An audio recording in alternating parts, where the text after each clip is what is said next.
Sa taong 71 ng karaniwang panahon, ang simula ng ikatlong bansang galaksiya. Dito ipinagpapatuloy ng sangkatauhan ang paghahangad nitong sakupin ang sansinukob. Ang proyektong pagsalakay sa Dyson Sphere ay agarang natapos at mahigit 70% ng mga tao ang lumikas sa daigdig at nakarating dito sa Gyrosphere No. 1 Module 77. Dumaong ang sasakyang pangkalawakan na GS2776 No. 21, ito ang ship na may sakay na dalawang transfer student mula sa Sokamori Academy patungo sa lugar na ito. Sa cafeteria sa sandaling ito, isang lalaking nagngangalang Tokishima ang nakikipagkumpetensya sa isang paligsahan sa pagkain kasama ang isang babae upang makipagkumpetensya para sa paggamit ng field ng paaralan. Sa huli, natalo ang lalaki na nagngangalang Tokishima sa batang babae na si Shuka, at ang grupo ng mga babae ay nanalo ng karapatang gamitin ang field ng paaralan. Pagbalik sa labas ng hangar, ang mga bagong transfer student ay nakita ng isang lalaking nakauniporme ng militar. Hindi pa siya nagkaroon ng oras para magulat na mas maraming bagong estudyante kaysa dati, nang ang lalaking may puting buhok sa kanila ay agad na bumunot ng kutsilyo at pinaslang siya ng walang nakakaalam. Sa paaralan, normal ang buhay. Tahimik na nag-aaral si Tokishima at tila kontento na ang ibang mga estudyante sa kanilang bagong buhay sa planetang Dyson Sphere na ito. Sa panahong ito, nagbubulungan ang mga estudyante tungkol sa patuloy na paglabag ng militar ng Dorshan sa kanilang teritoryo, at muling kailangang bumili ng kapayapaan ang mga tao mula sa kanila. Patuloy na nagte-text ang mga estudyante sa isa't isa habang nasa klase tungkol sa mga tsismis tungkol sa pagkagusto ni Tokishima kay Shuka, or iba't ibang bagay sa paaralan. Pagkatapos ng klase, naglalakad ang kaibigan ni Tokishima at si Inuzoka kasama ang isang kaibigan nang magpakita ang mga bagong lipat na estudyante mula kanina na nagtatanong ng direksyon. Isa sa kanila, ang lalaking may puting buhok mula kaninang umaga, ay may matalas na kasanayan sa pagmamasid at alam na sa pamamagitan ng gusali sa harap, batay sa istruktura ng gusaling iyon, ang paaralang ito ay dapat mayroong humigit kumulang 500 estudyante at hindi kayang tumanggap ng mas maraming tao. Kaya ang lugar na kailangan nilang hanapin ay dapat na nasa underground. Muling umalis ang buong grupo na nagpapalito kay Inuzoka at sa kanyang kaklase. Sa paaralan, nakikipag-usap si Tokishima kay Shuka, hindi alam na ang mga bagong lipat na estudyante ay nasa likuran nila. Nang marinig ng lalaking may puting buhok si Tokishima na nagsasalita tungkol sa hindi pagkagusto sa kompetisyon at pagnanais na mamuhay ng mapayapa, medyo nagalit siya at agad na lumapit upang agawin ang susi mula sa kanyang kamay. Siya at ang kanyang mga kaklase ay hindi nasisiyahan sa pananaw ni Tokishima. Gusto ni Tokishima na ibalik ang susi ngunit hindi niya magawa at itinapon pa nga. Isinasantabi muna ang kwentong iyon sa swimming pool, isa-isang pumasok ang mga estudyante. Ngunit ang isang estudyante, si Rukina, ay hindi pa dumarating. Ang babae na si Rukina ay nakaupo sa labas ng paaralan. Hindi kalayuan ay sina Shuka at Tokishima kasama si Inuzoka at mga kaibigan na naglilinis. Ang mga pekeng transfer student ay maayos na nakapasok sa basement ng paaralan. Sa ibang lugar, si Tokishima at ang kanyang mga kaibigan ay naglilinis sa isang legend shrine, isang lugar na may kakayahang tuparin ang mga kahilingan. Nag-uusap sina Tokishima at Shuka. Ang eksena ay parang isang romantikong kwento ng pag-ibig na malapit ng maganap. Hindi tulad ng mapayapang eksena sa loob ng Dyson Sphere, sa labas pagkatapos matanggap ang balita na matagumpay na nakapasok ang kanyang mga estudyante sa Dyson Sphere, isang fleet ang nagsimulang magsagawa ng kanilang kampanya sa Virgin Road. Sa pamamagitan ng pagtataya at papalapit na labanan, nagawa ng kanilang maliit na sasakyang pangkalawakan na samantalahin ang mga kahinaan sa baluti na nakapalibot sa planetang ito upang makalusot sa loob. Habang ang mga ordinaryong mamamayan ay nananatiling walang kamalayan, ang mga robot ng seguridad ay agad na sumugod upang salakayin ang mga mananakop, ngunit lahat ay nabigo. Ang mga ship na iyon ay modelo ng Dorshan at W50 pa na pagmamayari ng puwersa ng Waffles. Ang mga robot ship na ito ay hindi nag-aatubiling magpaputok sa lahat ng dako sa lugar, na nagiging sanhi ng pinsala or pagguho ng mga istruktura, na nakakaapekto maging sa mga mag-aaral sa paaralan. Tila pasibo ang mga puwersang militar ng tao sa Dyson Sphere sa harap ng mabangis na pag-atake ng Dorsh. Hindi sila makahingi ng tulong mula sa labas at hindi maintindihan ng lahat ng nasa kompartimento ng ship kung bakit ginagawa ito ng Dorsh dahil palagi silang nasa neutral na panig. Sa kritikal na sitwasyong ito, inatake rin ng mga transfer student ang high room.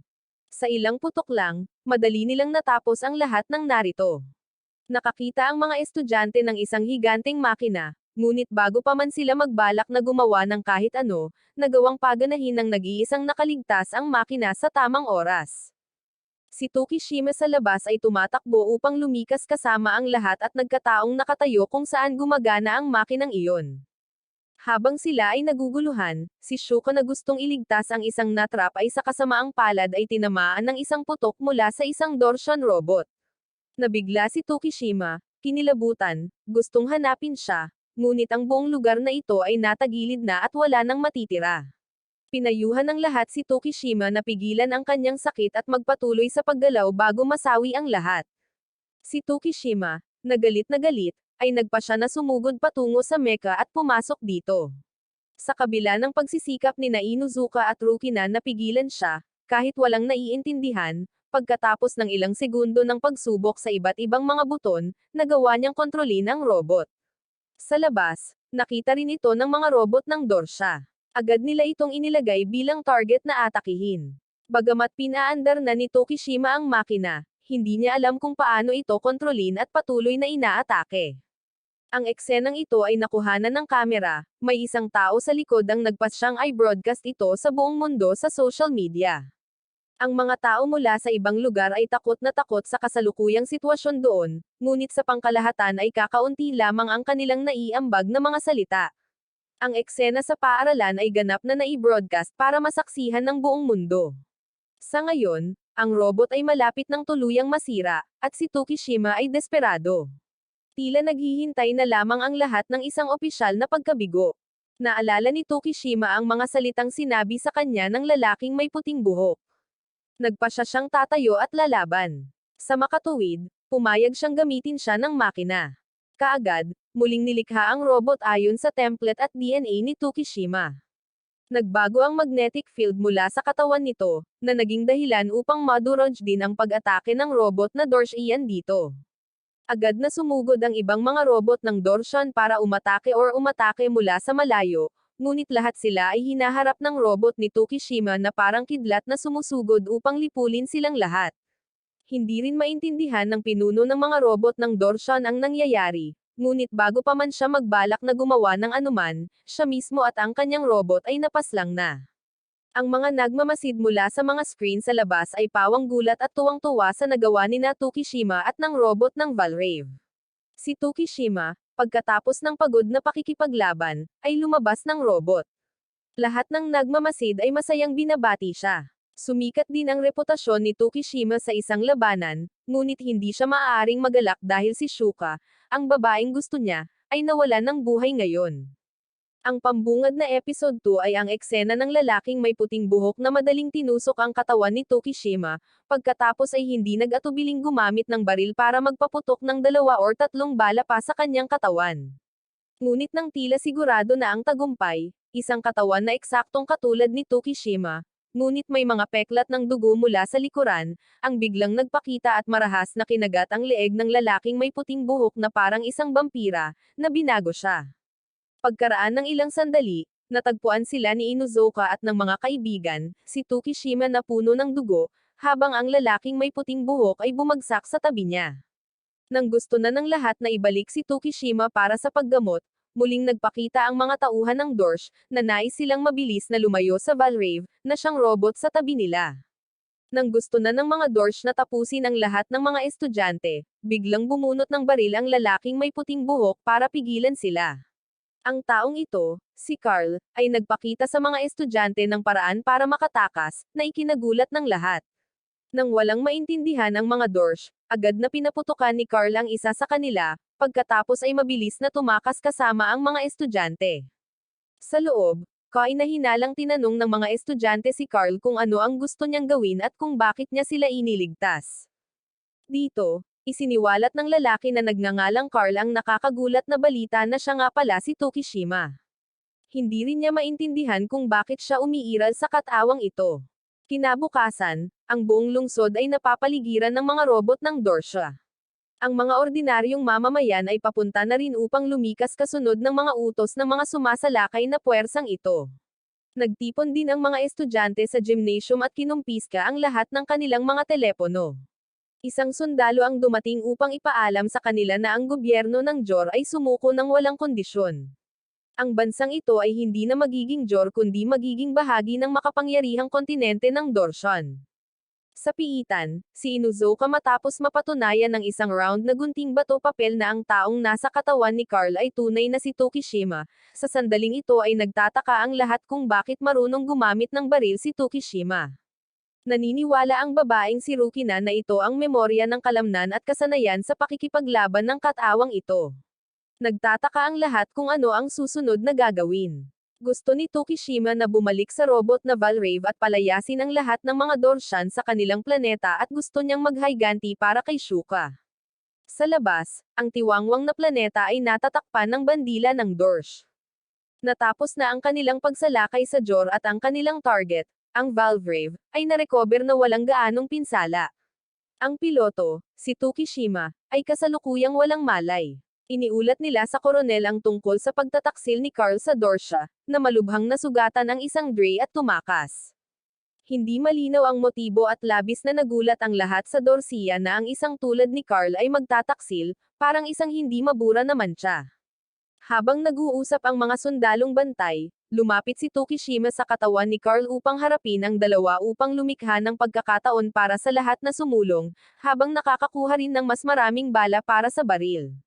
Pinayuhan niya ang kanyang mga kaibigan na magtago dito habang patuloy siyang sumusulong. Bagamat nag-aatubili ang lahat, wala silang magagawa.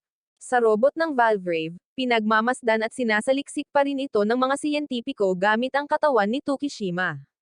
Sa sandaling iyon, tumalon si Tokishima pababa ng helicopter upang harapin at itaboy ang mga taong ito. Nang makitang wala nang natitirang mga sugat ang kanyang katawan, hindi maiwasan ni Tokishima na mabigla. Hindi lang siya, si Inuzuka ay nagpalipad din ng isa pang helicopter para tumulong kay Tokishima. Tumalon si Rukina mula sa helicopter papunta sa Valvrave, gusto niyang sumama kay Tokishima. Dahil sa magulong sitwasyon, wala silang ibang magawa kundi tanggapin ito. Sa panig ng ospital, nakatanggap ang mga taong iyon ng balita na nasa labas si Carl at papasok sa Valvrave. Sa loob, itinali ni Rukina si Carl. Pareho nilang gustong subukang likhain muli ang sanhi ng pagbabagong ito upang maibalik sa normal ang parehong kaluluwa.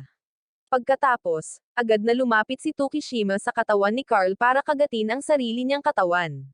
Sa isang iglap, bumalik si Tokishima sa sarili niyang katawan, habang bumalik din si Carl, ngunit nakatali na. Sa labas, habang sinusubukan ng mga siyentipiko at sundalo na bawiin ang grupo ni Tokishima, na-activate ang Valvrave para tumayo.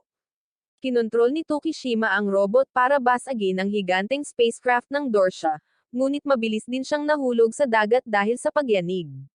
Mabilis na napagtanto ni Carl, na nakatali sa tabi, na ang dalawang taong nasa harap niya ay walang kakayahang makipaglaban, kaya tahimik niyang sinubukang tanggalin ang kanyang sarili. Kinontrol ni Rukina at Tokishima ang Valvrave upang umalis sa Dyson Sphere at nais nilang bumalik sa Earth, ngunit agad na sumugod ang kalaban upang lipulin sila.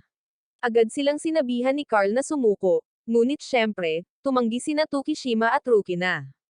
Sa kritikal na sitwasyon, biglang pinindot ni Tokishima ang isang switch, na nag-activate ng isang function upang sumugod sa bilis ng pagbabago, na tumulong sa kanya pansamantalang talunin ang mga robot na iyon.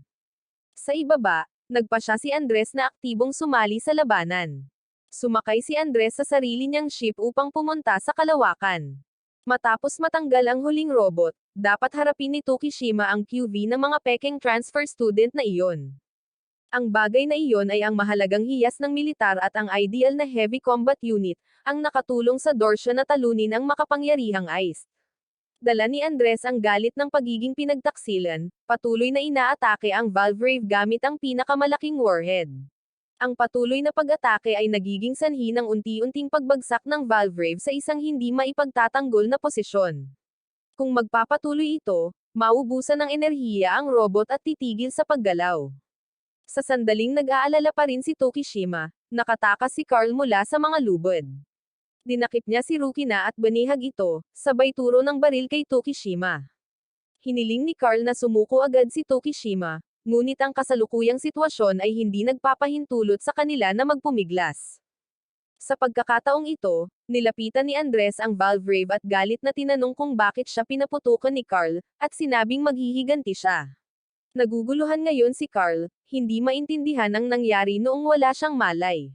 Tensyonado ang sitwasyon at pinilit ni Tokishima na ipagpatuloy ang pakikipaglaban bilang depensa. Hindi lamang ang robot ni Andres, kundi pati na rin ang robot ng lalaking iyon, si Caver, ay sumugod din, gustong subukan ang lakas kay Carl. Sa kritikal na sandali, nabigla si Tokishima nang makatanggap ng tawag mula kay Shuka. Lumabas na buhay pa ang babae at nakulong sa isang sasakyan, hindi pa sawi. Nakahinga ng maluwag si Tokishima, hindi napansin ang pagtingin sa kanya ni Carl na puno ng paghihinala. Bago pa man magkaroon ng mahabang oras para magsaya, napilitan si Tokishima na magpatuloy sa pakikipaglaban dahil sa pag-atake ng kalaban, ngunit ang patuloy na pag-atake ay naging dahilan upang tuluyang huminto ang Valvrave. Sa kritikal na sandali, ipinaalala sa kanila ni Carl na gumagana pa rin ang makina. Subukan lamang na lampasan ang bilang na naitala na sa sistema. Sa labas, kontrolado na ni Andres ang Valvrave. Pinilit silang sumuko dahil sa sitwasyon at patuloy na hinihiling ni Andres na sumuko si Carl dahil ayaw niya itong tapusin. Si Tokishima, dahil buhay pa si Shuka, ay may mas maraming pag-asa. Agad niyang hinayaan ang Valvrave na ilabas ang kapangyarihan nito at pinilit ng kapangyarihang ito si Andres na umatras. Sa katunayan, nagbago ang anyo ng Valvrave, na naglalabas ng isang malakas na sinag ng liwanag na hindi pa nakikita noon. Sa nalilitong mga mata ng lahat, ginagamit ng Valvrave ang katawan nito bilang sandata, na sum-iris sa ship ni Andres. Sa sandaling ito, nagpakita din ang mga puwersa ng Ares sa eksaktong oras na ito, inaatake ang Dorsia, na napilitan si Caver na paatrasan ang mga sundalo. Pagkatapos, galit na tinanong ni Carl si Tokishima tungkol sa lahat ng bagay mula simula hanggang katapusan, tungkol sa kung bakit buhay pa si Tokishima at kung bakit niya pinapaslang si Andres. Sa Dyson Sphere, pagkaraan ng mahabang panahon, sa wakas ay nakahanap din ng paraan si Shuka. Bumalik din sina Tokishima at Rukina at nabihag muli si Carl. Sa panahon ng muling pagsasama, nagpasya si Tokishima na baguhin ang gusto niyang sabihin, ayaw nang umamin kay Shuka, ngunit mabilis na umalis. Lumabas na wala ng ibang pagpipilian si Tokishima dahil nakapaslang na siya ng mga tao at naging demonyo. Pakiramdam niya ay hindi siya maaaring magkaroon ng emosyon sa oras na ito. Sa taong 71 nanogram karaniwang panahon, 70% ng populasyon ng mundo ay naninirahan sa kalawakan. Ang sangkatauhan ay nahahati sa dalawang magkasalungat na paksayon. Itinatag mula sa isang bansang inuuna ang puwersang militar ay ang federasyon na puno ng militar ng Dorsian. Habang ang isa pang makapangyarihang bansa na umaasa sa mga pribadong kasunduan sa kalakalan ay ang Ares. Bukod pa riyan, mayroon ding ikatlong bansa na tumatanggap na maging anino ng dalawang superpower sa itaas na siyang Angjor. Ang lugar na ito ay dating isang mapayapang bansa na sumusunod sa neutral na panig. Ngunit biglang umatake ang Dorsia at nagdala ng kaguluhan sa lugar na ito. Sa oras na ito, dinala si Carl para sa interogasyon. Matapos malaman ito ng lahat, agad na nagbantay ang lahat, tinutukan siya ng baril, at pagkatapos ay hiniling na mabilis na sumunod sa taong ito. Bago umalis, biglang nagsalita si Carl ng ilang salita, oras, at lokasyon na parang paalala kay Tokishima na naroon. Pagkatapos ng isang mahirap na panahon, nagtipon ang mga estudyante sa iba't ibang lugar sa paligid ng paaralan dahil sa pagkabagot at kawalan ng pag-asa. Ang mga nasugatan ay nasa ospital at ang mga nasawi ay pansamantalang inilibing. Sa eksenang iyon, nagpakita ang Ares at ang kanilang Moonroute team sa paaralan. Bumaba si Senador Figuro mula sa spacecraft sa gitna ng hiyawan at kagalakan mula sa lahat.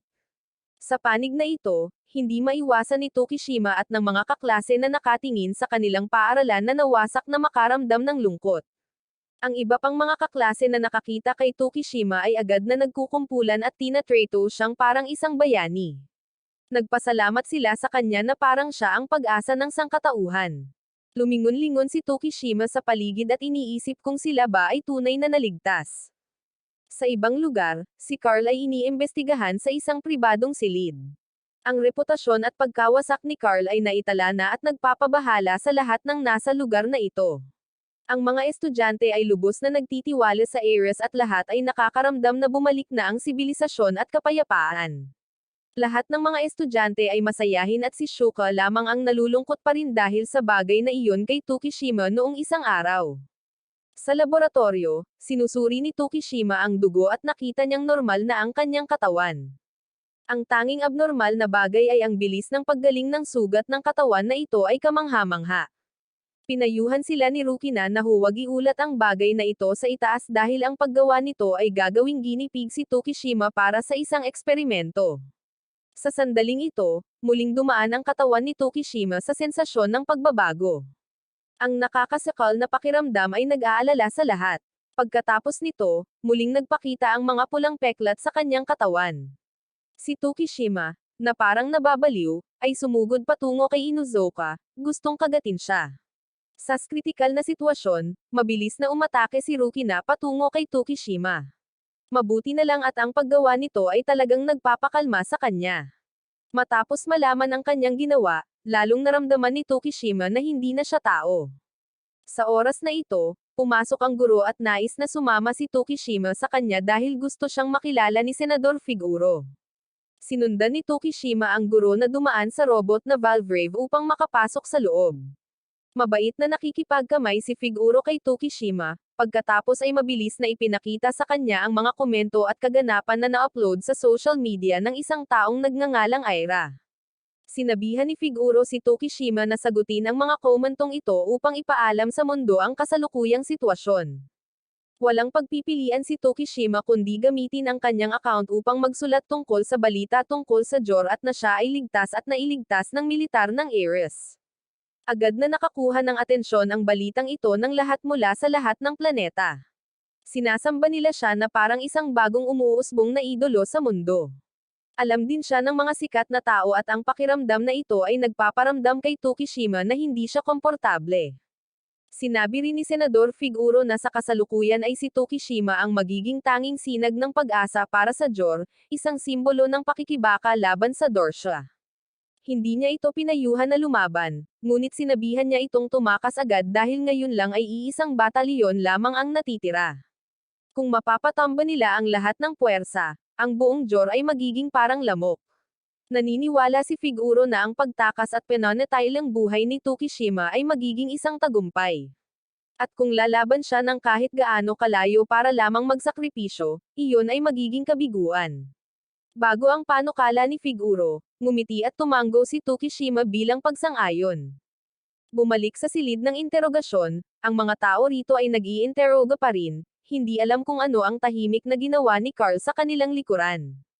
Matapos bunutin ang pako mula sa upuan, agad niya itong inihagis sa lampara sa itaas, pagkatapos ay kumuha ng isang piraso mula roon upang harapin ang lahat ng tao sa masikip na silid na ito. Sa panig ng Dorsha, nais ni Andres at ng lahat na ipagpatuloy ang pagpapatupad ng kampanya upang muling salakayin ang Module 77. Pumayag ang koronel na pabalaykan sila, ngunit ipinaalala na ang pangunahing prioridad ay ang Valrave pa rin. Sa Jor, inililipat ang mga estudyante kasunod ng mga umaalis na tren. Ginagamit ni Tukishima ang kanyang reputasyon at ang Valvrave upang matiyak ang kaligtasan para sa lahat dito, tinutulungan ang lahat na huwag nang matakot. Nauunawaan ni Shuka na ginagawa ito ni Tukishima upang maiwasan ang isang hindi makatarungang digmaan. Sa paaralan, mayroon pa ring ilang mga estudyante na hindi pa umaalis. Kabilang sa kanila, ang babaeng si Aira ay gusto pa ring manatili. Ginagawa ni Tukishima ang kanyang tungkulin nang biglang maalala ang mga salitang sinabi sa kanya ni Carl noon. Malinaw na naiintindihan ni Carl sa oras na ito ang ginagawa ng Ares or Jor. Ginagamit ang mga estudyante para mapalakas ang impluensya at ginagamit si Tukishima para gawing lihay-timo ang pag-atras. Kumalat na ang balita ng pagtakas ni Carl. Nakipag-mobilize na ang lahat ng sundalo ngunit hindi pa rin siya kayang alisin. Sa kabaligtaran, madali niya silang nalalampasan. Hindi pinansin ni Carl ang mga sundalo at ang tanging napapansin lang ay ang pag-iral na taliwas sa kalikasan, si Tukishima. Hawak ni Tukishima ang isang loudspeaker sa oras na ito, Naglalakad sa paligid ng paaralan, tinitingnan kung may mga estudyanteng hindi pa lumilikas. Sa ship na pang-evacuation, nagpasalamat ang babaeng may 2 tinapay kay Rukina sa pagliligtas sa kanya noong araw na iyon.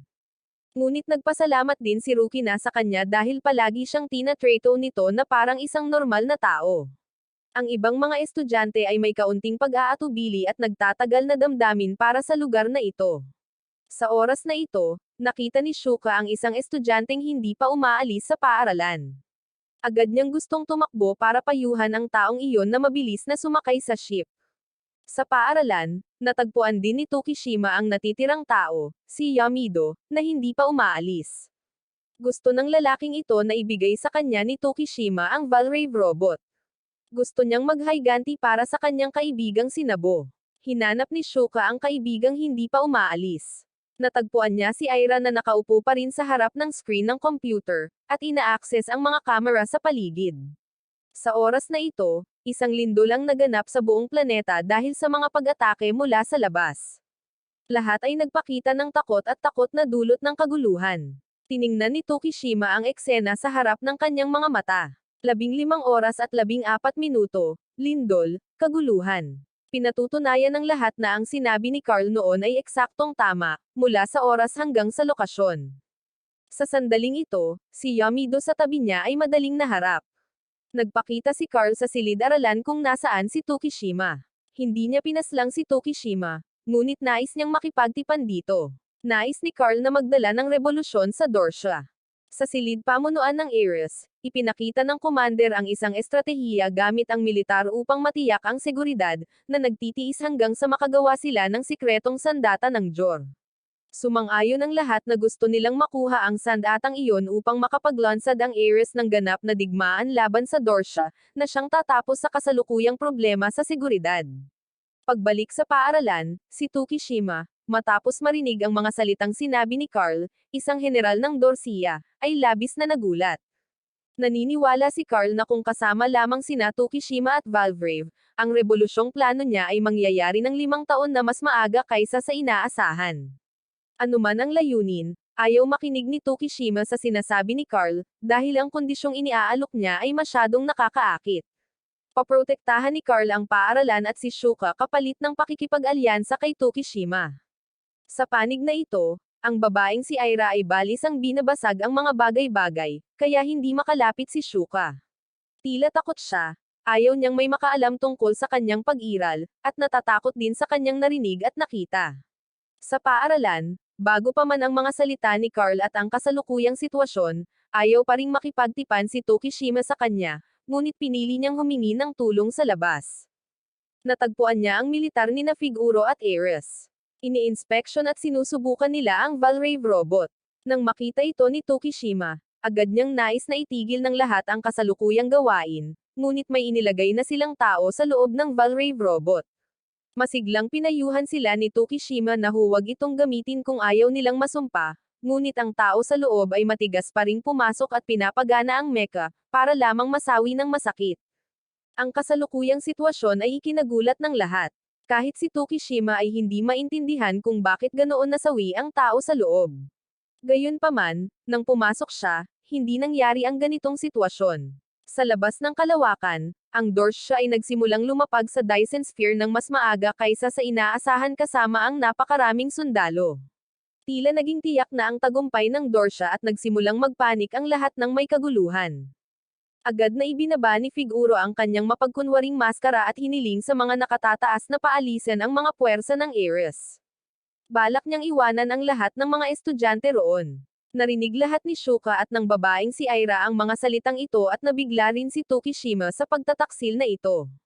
Gusto niya itong pigilan, ngunit mabilis siyang itinulak ng mga sundalo. Gusto pa nga nilang gamitin si Tokishima bilang eksperimento para pagsilbihan ang Valrave, kaya itinali nila siya. Pagkatapos nito, patuloy na hawak ni Figuro ang loudspeaker para pakalmeyan ang mga estudyante sa kanyang mga kasinungalingan. Si Shuka, na nasa malayo, kahit na malinaw na naiintindihan ang sitwasyon, ay hindi alam ang gagawin. Tinawagan niya si Tokishima, ngunit sa kasalukuyan ay mahigpit itong nakatali, hindi makasagot. Hinanap siya ni Inuzuka at agad na hinanap ng dalawa ang pangulo ng konseho ng estudyante para iulat ang kanilang narinig. Bagamat tila hindi masyadong nagtitiwala ang lahat, lahat sila ay nagtiwala sa Ares, ang tanging lifeboat para sa lahat.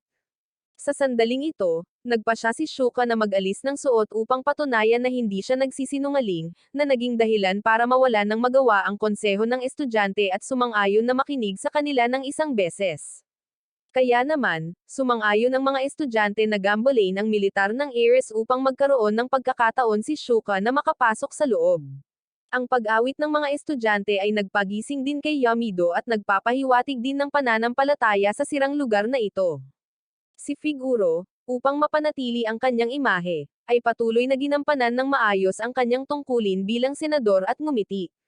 Sa loob, sinundan ng lahat ang lalaking si Yutomi gamit ang ventilation shaft upang hanapin kung saan nakakulong si Tokishima. Matagumpay nilang pinalaya si Tokishima at inilabas ang lahat sa lugar na ito. Sa labas, matagumpay na natigilan ang mga estudyante hanggang sa magpakita si Tokishima. Malakas siyang nagsalita, na naglantad sa mga kasinungalingan ni Figuro at sa militar ng Ares. Hinaranggan din ni Yamido ang sasakyan ng militar ng Ares, at hiniling na maging tapat siya sa lahat. Nang makita ni Figuro na hindi na siya makapagtago, agad na bumunot ng baril si Tokishima upang atakihin ang lahat upang buksan ang daan palabas at nagsilabasan ang mga estudyante sa takot. Nang makita ni Tokishima na inihahanda rin ang Valrave na dalhin palayo, agad siyang sumugod upang harangan. Ginamit niya ang kanyang espesyal na talento upang makipagpalitan ng katawan sa isang sundalo, sa gayon ay nabawi ang Valvrave. Ang mga estudyante, pagkatapos makatakas, ay labis na desperado ngunit sinusubukan pa ring mag-isip ng mga paraan upang mabuhay. Sa panig na ito, pumasok si Tokishima upang gamitin ang Valrave at hiniling sa mga sundalo ng Ares na mabilis na ibaba ang kanilang mga baril at sumuko. Habang nagsasaya ang lahat, iniisip na sila ay ligtas na, nagpakita si Carl sa karamihan at sinabi sa lahat ng isang malupit na katotohanan na ang buong lugar na ito ay napapaligiran at napapalibutan ng militar ng Dorshon. Maliban sa module na ito, ang planetang Dyson Sphere ay halos buong nasakop.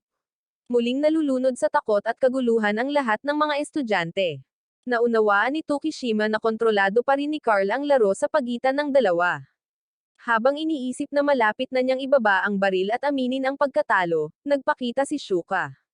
Sa oras na ito, buong tapang na tumakbo si Shuka, tumayo sa Valrave upang itaas ang pananampalataya ng lahat. Pinag-usapan din niya ang pagpapalit sa Valrave para sa kaligtasan ng lahat. Agad na naramdaman ng lahat ng nakarinig nito na posible ito. Nagbago ang direksyon ng hangin, na ikinagulat hindi lamang ni Figuro, kundi pati na rin ni Carl. Hiniling ni Shuka na lumaban sila ni Figuro. Kung ang robot ng Valrave ay ibibigay sa mga puwersa ng Dorsia, wala nang pagkakataon ang Ares laban sa Dorsia. Dahil sa halos banta nilang ito, ang mga puwersa ng Ares ay naging kaalyado ng mga estudyante, at hindi na sila kayang salakayin ng parehong superpower. Ang sinabi ni Shuka ay nagpasigla sa lahat. Sa labas sa kalawakan, ang militar ng Dorsia ay patuloy pa ring nakikipaglaban sa militar ng Jor. Gusto ni Andres na pilitin ang Valvrave at Carl na magpakita, at pagkatapos ng patuloy na pag-atake, nagtagumpay nga sila. Nagpakita ang Valvrave sa himpapawid at hinayla ang mga puwersa ng Dorshon sa isa pang larangan ng digmaan, na naglalayong bawasan ang kakayahan sa pag-atake, na magdulot ng pinsala sa Dyson Sphere. Ngunit pagkatapos, sa pagkamangha ng lahat, inatake ni Tokishima ang sarili niyang planeta. Sa loob, hiniling ni Shuka na dapat mapanatili ng mga estudyante ang malayang autonomiya, na hindi hinahayaang umasa ang kanilang planeta sa anumang kapangyarihan. Kailangan nilang gawing isang malayang lugar ang paaralang ito upang makipagnegosasyon ng pantay sa Ares or Dorsia. Nagpatuloy sa pagboto ang mga estudyante at karamihan sa mga estudyante ay nagtaas ng kanilang mga kamay bilang pagsang-ayon sa sinabi ni Shuka. Sa labas, kontrolado ni Tokishima ang Valrave upang ihiwalay ang module ng paaralan mula sa iba pang mga module ng planeta ng Dyson Sphere. Lumabas na si Shuka ay anak ng presidente ng Jor. Kaya naman, mayroon siyang ganitong presensya. Pagkalipas ng ilang minuto, natakot si Carl sa kasalukuyang sitwasyon. Sa wakas, hindi na niya napigilan at napangiti ng malaki, pakiramdam niya ay talagang interesante ang sitwasyon sa harap niya. Sa labas, inihiwalay sila ni Tokishima ng tuluyan mula sa Dyson Sphere. Sa convenience store, hindi nag-atubiling guluhin ni Shuka ang lahat ng maayos na nakaayos na mga pakete ng ramen at ito ang matagal na niyang gustong gawin. Habang naglalakad kasama niya si Tokishima nang makita ito, napilitan lamang siyang ngumiti ng alanganin. Gayunpaman, dito ngayon ay wala ng mga patakaran or batas. Isang linggo na ang lumipas mula nang ideklara ni Shuka ang kalayaan. Habang ang Dorsia at Ares ay nakikibahagi pa rin sa isang malamig na digmaan sa labas, ang kanilang Module 77 ay malinaw na nagpapakita ng kapayapaan sa lahat ng dako. Magkasama silang nagtatag ng ilang mga batas at nagsagawa ng muling pagtatayo ng lugar na ito. Halos walang bakas ng mga matatanda ang buong module. Sa makatuwid, ang mga estudyante ay tila komportable sa lugar na ito, tila walang dapat ipag-alala. Handa na silang gawin ang mga bagay na dati nilang kinokontrol na gawin. Gayun din, dahil walang mga matatanda, ang mga estudyante ay mas lalong hindi organisado, naglalaro kung saan-saan. Sinisikap din ng konseho ng mga estudyante na kontrolin ang module na ito sa abot ng kanilang makakaya sa tulong ni guro namin na hindi gaanong nakakatulong. Lumipat ang eksena sa White House ng Ares, pakiramdam ng ilang opisyal ay hindi nila maaaring hayaang patuloy na pamahalaan ang Module 77 nanograms isang grupo ng mga estudyante. Ngunit halos lahat ay nag-iisip na iwanan na lang sila ng ganoon bilang matamis na salita. Gusto nilang iwan ang module na ito, kasama ang Valvrave robot, pansamantalang nasa balanseng estado sa harap ng Dorsia bago magpakita ang isang salik na nagpapasya sa kabisera ng federasyon na puno ng militar. Sa Dorsian, isang malawakang parada ng militar ang nagaganap. Naniniwala ang lahat ng mamamayan or sundalo sa superpower na ito na ang pagkakaroon ng kapangyarihan at lakas ay napakahalaga dahil kung wala ito ay hindi maaaring umiral ang hustisya. Ang lakas ang magtatakda ng posisyon at binabanggit nila ang sakuna na tinatawag na madugong Huwebes, pinaalalahanan ang isa't isa na magpatuloy sa pakikipaglaban, at iuwi ang tagumpay para sa Dorsia, para sa kinabukasan ng bansa, at para rin sa mga bayaning nagsakripisyo upang itayo ang lugar na ito. Bumalik tayo sa Module 77, isang nasa hustong gulang na maituturing na nag-iisa. Dahan-daang lumapit si Mr. Kibukawa, nakatingin sa Valvrave. Ang sandatang ito para kay Kibukawa ay hindi naiiba sa isang kapangyarihang higit pa sa sangkatauhan. Binanggit niya ang doktor na lumikha nito, iniisip kung ibinenta ba ng taong iyon ang kanilang kaluluwa sa mga demonyo para lumikha ng isang bagay na hindi kayang tugunan ng langit tulad nito. Sa oras na ito, nagpakita si Miss Nanami. Pinayuhan niya itong bumalik agad sa pagpahinga dahil may sakit pa rin siya, ngunit mabilis siyang sinarahan ni Kibukawa sa labas. Sa ibang lugar, patuloy na pumapasok si Carl sa mas malalim na palapag ng lugar na ito ng tahimik at misteryoso. Ano man ang mangyari ngayon ay isang bagong araw pa rin. Gumawa si Inuzuka ng isang website para makatanggap ng mga kontribusyon mula sa labas. Gayunpaman, kailangan din nila ng pera para sa kaunlaran. Nais niyang makakuha ng malaking halaga ng pera para sa paglilingkod sa bagong bansa, ngunit sa katotohanan, wala silang gaanong impluwensya. Sa makatuwid, ang halagang natanggap ay hindi man lang umaabot sa karaniwang antas. Habang nag-uusap sila, biglang nawala ng kuryente ang buong lugar ng Module 77 at natakpan ng kadiliman ang lahat ng espasyo. Nahulog din ang mga snowflake sa eksaktong sandaling iyon. Dahil sa pagkawala ng kuryente, nahirapan ang mga estudyante na buksan ang mga pinto. Ipinaalam sa kanila ni Mr. Kibukawa na tila nasira ang artificial na generator ng kapaligiran. Ang sobrang lakas ng kuryente kapag pumapasok sa circuit ay nagdulot ng magnetic resonance sa iba pang kagamitan at nasira ang thermometer. Kaya naman, naging taglamig ang lugar na ito. Si Yutomi, dahil tila maalam siya sa makinarya, ay isinama kasama ang ilan pang mga estudyante upang tumulong sa pagkukumpuni sa gitna ng paghihikayat ng iba pang mga kaklase. Dahil masyadong malamig ang panahon at walang kuryente, ang mga estudyante ay nagtipon-tipon lamang at natural na nagpapainit sa isa't isa. Si Yutomi ay sinamahan ni Yamido patungo sa sistema ng makinarya ng module. Bagamat may kaunting kahirapan, natagpuan na nila ang lugar na kailangang ayusin. Ang lamig at pagkawala ng kuryente ay naging dahilan upang hindi na kasing kalmado at mahinahon ng lahat gaya ng una. Unti-unting sinisisi ng mga estudyante si Shuko sa kanyang tinatawag na demokratikong kalayaan. Sa sitwasyong iyon, tumayo si Rukina, at pinapuna ang mga estudyanteng iyon. Malinaw na sumama sila at bumoto at hindi naman si Shuka ang nagdesisyon ng mag-isa. Narinig din ni Tokishima, na kasama ang mga lalaking kaklase, ang pagtatalo at tumakbo palapit. Pinunalang ng babaeng blonde si Shuka at ibinaling ang tingin kay Rukina para pagsabihan ito. Sa panig na ito, si Yamido, kahit na nagdurugo at nasasaktan, ay sinusubukan pa ring hawakan si Yutomi para maipagpatuloy niya ang pag-aayos. Dahil dito, mas lalong naging determinado si Yutomi na magsikap pa. Sa labas, unti-unting nagkakagulo ang mga babaeng estudyante. Gusto ng mga mas matatandang estudyante na gumamit ng awtoridad at karahasan ng mga nasa hustong gulang para malutas ang sitwasyon sa ilalim ng pagkukunwari ng disiplina. Bago ang nakakakabang sitwasyong ito, biglang kumanta ng malakas si Shuka ng isang awiting pamasko, at gusto rin niyang sabay-sabay na kumanta ang lahat para mabawasan ang tensyon. Gusto nang umalis ni Rukina ngunit hinaranggan siya ng babaeng blonde. Parang huling straw, sinampal siya ni Rukina sa mukha. Sa oras na ito, matagumpay na natapos ni Yutomi ang pag-aayos ng makinarya at tinulungan ang Module 77 na bumalik sa normal. Tungkol naman sa silid-aralan, dahil may kuryente na ngayon, unti-unti ring neresolba ang tensyon sa pagitan ng mga estudyante.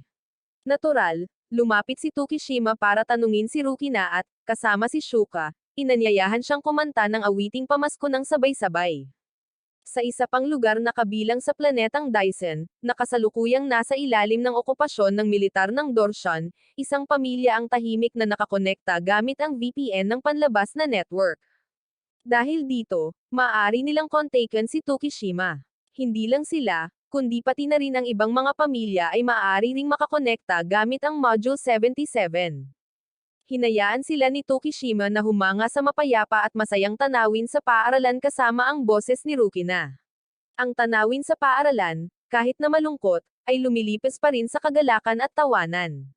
Sinusubukan pa rin nilang maghanap ng mga paraan upang muling buuin at umunlad. Hindi lang sila, ang Valvrave ay mapayapa rin at isinasagawa ang misyon nito. Ang video ni Tokishima ay nakatanggap ng tugon mula sa ibang mga planeta sa labas, kabilang ang Jor, Ares, at Dorsha. Sa ngayon, ginagamit ni Tokishima ang Valvrave upang sumama kay Rukina sa malalim na palapag at matuto ng higit patungkol sa Module 77. Pagkaraan ng ilang sandali, nakahanap sila ng iba pang mga robot machine or, para kay Tokishima, ng iba pang mga sumpa. Natagpuan din ni Carl ang lugar na ito at nakita niya si Tokishima, ngunit mabilis itong umalis. Gusto ni Rukina na sumugod palabas upang humanga sa kanila, ngunit hiniling ni Tokishima sa kanya na ituring ang lugar na ito bilang isang lihim. Ayaw niyang may iba pang dumanas ng sumpa tulad niya. Nang marinig ito ni Rukina, biglang lumapit si Rukina upang ikis si Tokishima bilang pangako ng paglilihim, na ikinatakot niya. Sa panig na ito, bukod sa kanya at kay Rukina, alam din ito ni Carl. Sa pagkalito ni Tokishima, sinabi ni Rukina na gusto niyang sumikat. Agad na hindi nag-atubiling gumapang siya papasok sa isang asul na robot. Kahit anong payo ni Tokishima, hindi siya tumigil. Sa control room, kontento na si Carl sa pagmamasid sa lahat at gusto niyang maging ginipig niya si Rukina. Gayunpaman, bago pumasok ang isang sundalong Ares sa Valvrave at agad na nasawi, kailangan nila ng mas maraming obserbasyon. Hindi nag-atubiling gumapang si Rukina sa loob ng robot at i-activate ito. Tuwang-tuwa siya, gusto niyang sumikat sa kanyang pagkanta, kaya hindi nag-atubiling pindutin ang agree button. Tulad ni Tokishima, nagbago rin ang hugis ng robot at naging isang hiwalay na entity. Sa labas, isang estudyante ang nakikinig sa mga kanta ni Rukina, hindi alam na pinalipad lang pala ng babae ang robot papunta sa lungsod. Masayang lumilipad si Rukina sa paligid ng lungsod. Pakiramdam niya ay wala siyang pinagkaiba sa isang vampira at isang ibon. Ginamit ni Tokishima ang Valvrave robot para habulin siya, ipinapaalala sa babae na huwag magdulot ng kaguluhan para sa lahat. Dapat din niyang isipin ang kanyang mga magulang. Walang pakialam si Rukina, tuwang-tuwa rin dahil naging immortal na siya. Gayunpaman, ang mga kasuklam-suklam na pagtatangi ng mundong ito, mas mabuti kung walang pamilya or emosyon. Gayunpaman, wala siyang mga kaibigan or kamag-anak. Nang marinig ito ni Tokishima, nakaramdam siya ng awa. Ayaw din niyang makitang umiiyak ang kanyang kaibigan ngunit sinamantala ni Rukina ang sandaling ito para lapitan at kagatin si Tokishima. Sa ibang lugar, nakatanggap lang si Nanami ng tawag mula kay Senador Figuro. Pinapanatili pa rin ng ibang mga estudyante ang makinarya ng Valvrave robot. Si Tokishima, or mas tumpak, si Rukina sa katawan ni Tokishima, ay naglalakad ng makilala ang babaeng blonde na siyang presidente ng Student Council. Ginamit niya ang katawan ni Tokishima para asarin ito, pagkatapos ay umalis na may pagkaaliw. Si Carl, na pinagmamasdan ang lahat, ay agad na nagtala ng mga konklusyon. Tugma si Rukina sa robot na iyon. Total, ang paaralang ito ay bahagi ng isang paunang natukoy na plano. Sa labas ng espasyo na pagmamayari ng ship ng Dorsia, nagalit si Andres dahil sa hindi pagsali sa kampanya. Ngunit dahil sa mga itinatag na patakaran, maaari na lamang nilang tanggapin. Kinabukasan, bumalik si Tokishima sa kanyang katawan para lamang malaman kung ano ang ginawa ni Rukina sa kanya. Ginamit niya ang katawan nito para tulungan ang kanyang sarili na maging sikat sa ilalim ng pangalan ng nakababatang kapatid ng isang kilalang tao. Hinanap ni Tokishima si Rukina para tanungin siya ng maayos. Sa oras na ito, tumakbo rin si Shuka para iulat na may gumamit ng pangalan ni Tokishima, na-hack sa wired system, at nag-post ng balita online. Sa isang iglap, napagtanto ni Shuka na ang mga pinakasikat na post online ay tiyak na hindi isinulat ni Tokishima dahil palagi siyang patas sa lahat. Matindi ang pagtatalo ng magkabilang panig, na labis na naguluhan kay Tokishima. Sa wakas, inamin ni Rukina na wala siyang nararamdaman para kay Tokishima at gusto lang niyang maging sikat. Dahil dito, hindi masyadong naiintindihan ni Shuka at Tokishima dahil isa na ring sikat na artista si Rukina. Sinabi lang ni Rukina na kung hindi niya iuukit ang kanyang buhay sa mundo, mawawala siya. Habang nag-uusap, biglang may malakas na ingay na umalangaw-ngaw, na umakit sa lahat, hindi lang kay Tokishima at lahat, kundi pati na rin sa iba pang mga estudyante. Ang militar ng Dorsian ang umaatake sa lugar na ito. Agad na ikinagulat ng lahat ang balitang ito at hindi nila naiintindihan. Malinaw na sinabi ni Shuka na kung may sinumang panig na aatake sa Module 77, ibibigay ang Valvrave sa kabilang panig. Agad na humingi ng tulong ang mga estudyante mula sa ship ng Ares, ngunit napalibutan din sila. Ang Graf Lagrange Fleet ang nangunguna sa pag-atake at gusto nilang ilagay ang lahat sa isang sitwasyon na may pincer para mapaslang ang lahat sa isang atake. Sa panig na ito, ang mga estudyanteng hindi makakontak sa Ares ay maaari lamang subukang kontaken si Tokishima. Sa oras na ito, nakikita ng lahat ang tabi ni Tokishima at Valvrave. Nariyan din ang pagpapakita ng isa pang robot, at ang taong kumokontrol dito ay si Rukina. Hindi na siya nag-abalang kontaken ang lahat at agad na umakyat sa robot at sumulong palabas sa kalawakan. Natuto si Rukina habang umaatake patungo sa mga robot ng Dorsia. Labis din na ikinagulat ng mga tao rito ang pagpapakita ng isa pang robot. Masayang umaatake si Rukina nang sumugod si Tokishima, sinasabing lumalagpas na siya sa limitasyon. Walang pakialam si Rukina at nagpatuloy sa pag-atake. Naniniwala ang mga tao sa panig ng Dorsian na ang Valvrave ay isang robot na tipo ng malapitang labanan. Kaya naman, kailangan lang nilang umatake mula sa malayo bago ang kanilang mga bala. Sa katunayan, natarante si Rukina at hindi rin gaanong nakalamang si Tokishima. Sa panig na ito, inaatake rin ni Kiver ang ship na pandigma ng Ares at tuluyang sumabog. Hindi maiwasang mabigla ang lahat ng nakasaksi. Natalo sina Figuro at ang puwersa ng Ares, sa isang atake lang. Sa panig na ito, hindi na nagtagumpay si Rukina. Inatake na siya hanggang sa puntong muntik na siyang masawi. Mabuti na lang at dumating si Tokishima para hilahin siya papunta sa ibang lugar, at nagpatuloy sa pakikipaglaban. Gusto siyang tulungan ni Rukina, ngunit dahil sa sobrang takot, hindi siya makagalaw. Sa oras na ito, napagtanto niya, kahit immortal, natatakot pa rin siya. Ang mga estudyante, na nakikita ang kanyang robot na nakatayo, ay patuloy ding nag-cheer. Tanging si Shuko lang ang nakakaalam na si Rukina iyon at gusto niyang tumakbo palabas nang mabangga niya si Tanya at ang mga kaibigan na nakasuot ng sexing damit para magsaya ang lahat. Sa labas ng kalawakan, nahihirapan din si Tokishima dahil hindi siya makalapit sa mga natitirang ship na pandigma. Nakatayo pa rin si Rukina at lumuluha siya ng husto. Ngunit sa oras na ito, pumasok si Shuko sa control room upang kontaken si Rukina. Pinayuhan niya si Rukina na sumulong dahil siya lamang ang makakapagligtas kay Tokishima at sa lahat ng nasa Module 77. Sinabi rin ni Shuko na pinapanood sila ng lahat at si Rukina ay isang bituin. Kaya naman, kailangan din niyang sumikat. Dahil doon, unti-unting bumalik sa dati ang sigla ni Rukina bago sumugod. Hiniling din niya na i-broadcast nila ang paparating na eksena sa social media. Kaya naman, nasaksihan ng mga screen ng lahat sa ibang planeta ang robot ni Rukina na sumusugod. Nakita rin nila sina Rukina at maging si Tokishima. Sa panig na ito, sumugod si Rukina. Ginamit niya ang mga kasanayan sa robot upang maiwasan ang mga bala ng Dorsh. Kahit na tinatamaan pa rin ng mga bala, hindi siya sumuko. Dahil sa determinasyon na sumikat, nagpatuloy siya sa pagsulong. Nag-aalala ang mga estudyante na hindi kayang malampasan ni Rukina ngunit si Shuko lamang ang mapilit na naghihiyawan para kay Rukina. Pagkatapos ng 1 minutong pag-aatubili, nagpa siya rin ang lahat na gumamit ng mga salitang panghihiyawan upang palakasin ang kapangyarihan ng babaeng uhaw sa katanyagan na ito. Tunay ngang unti-unting nakatakas si Rukina mula sa sarili niyang kadiliman upang pumailanglang, umaatake ng mas mabilis ng maraming beses na mas mabilis, na ginagawang tagumpay ang pagkatalo. Dahil dito, gamit lamang ang kanyang robot, diretsyong umatake si Rukina patungo sa pangunahing ship ng Dorsia na nasa ilalim ng kontrol ni Axin. Bago ang kasalukuyang sitwasyon, inutusan sila ng commander ng Dorsion na umatras agad. Kaya, muling nanalo ang Module 77. Sa wakas ay ngumiti si Rukina, nasiyahan sa kanyang pagganap. Sa panig na ito, umalis ang koronel ng Dorsian sa observation table, nagpas siyang maghanap ng paraan upang maisegawa ang isa pang misyon. Sa lugar na hindi nila nakikita, si Andres ay sumulong sa Module 77. Isa lamang ang kanyang hiling, natapusin ang traidor na si Carl. Sa ikatlong Galactic Nation taong 214, aktibo pa rin kumikilos ang robot ni Rukina upang labanan ang kalaban.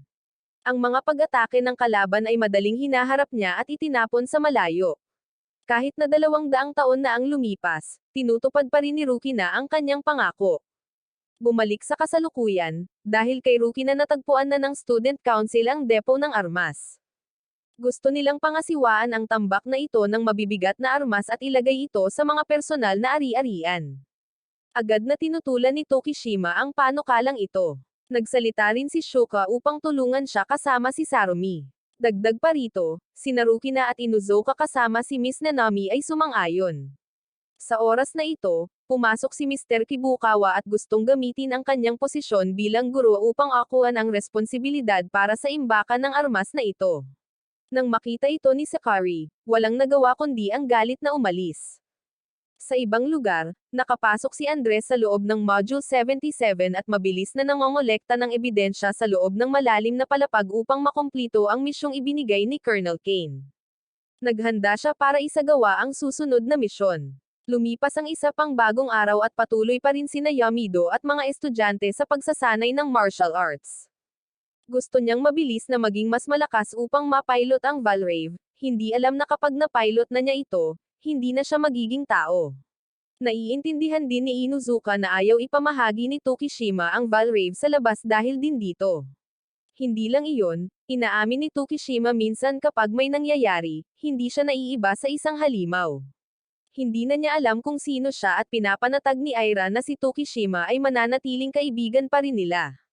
Sa panig na ito, labis na nagalit si Sakari dahil hindi niya nakamit ang kanyang layunin sa silid ng mabibigat na armas. Sa oras na ito, pumasok si Tanya na gustong makipagkita sa kanya. 2 tao ang nakahanap ng isang nakatagong sulok para mag-usap. Sinubukan ni Tanya ang pakiramdam tulad ng ginawa ni Tokishima sa kanya noon, pagkatapos ay nenas na umalis na ikinagulat ni Sakari. Ang eksenang ito ay nakita lahat ni Aira dahil ang babae ay maaaring makapasok sa lahat ng kamera ng paaralan. Gayun din, dahil dito, nahuli ni Aira si Carl na may ginagawa sa sistema ng pagsugpo sa sunog ng paaralan. Naramdaman din ni Carl na may nanunood at itinuro ang kanyang mukha sa kamera. Sa labas, nagluluto si Shuko ng kakaibang kombinasyon ng pagkain, na ikinatakot ng lahat. Ngunit sa totoo lang, Kahit na mukhang nakakatakot itong kainin, napakasarap nito. Ikinagulat ito ng mga kaklase niya at habang nag-uusap ang lahat, biglang nagpakita din si Carl at tinikman ang kanyang pagkain.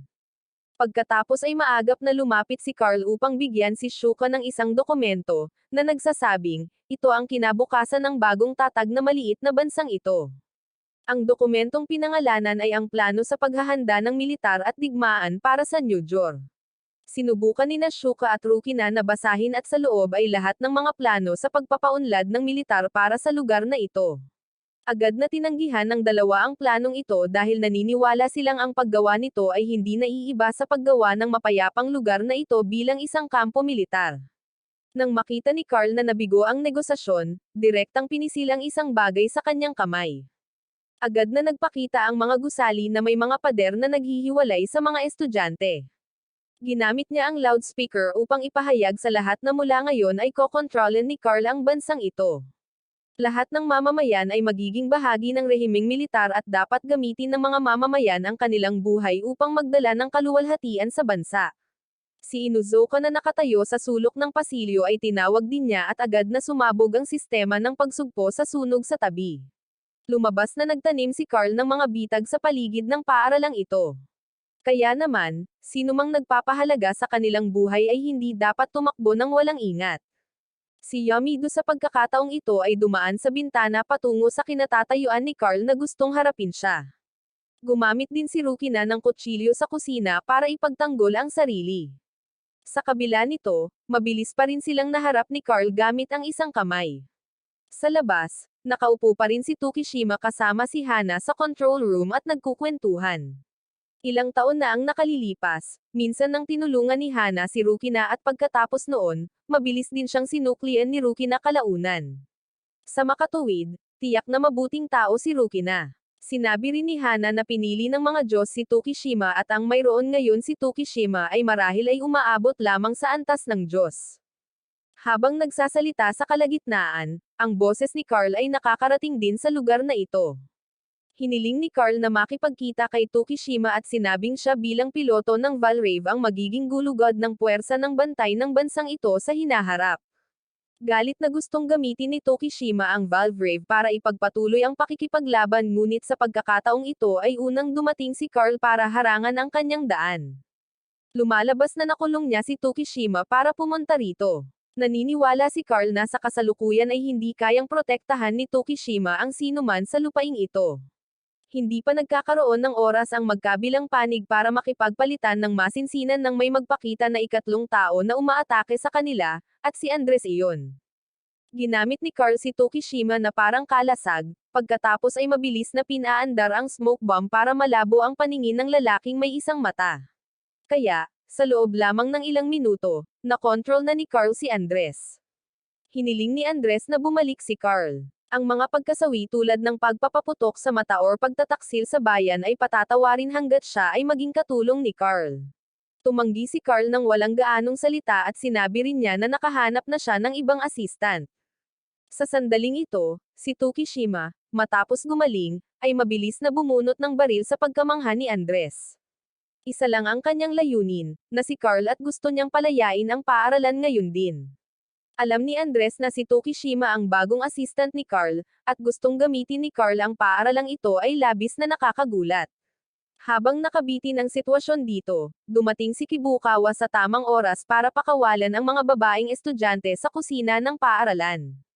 Sa lugar na ito, hindi lamang 3 tao ang nagtatago sa isang sulok, sina Tukishima, Andres, Carl, kundi pati na rin si Hana.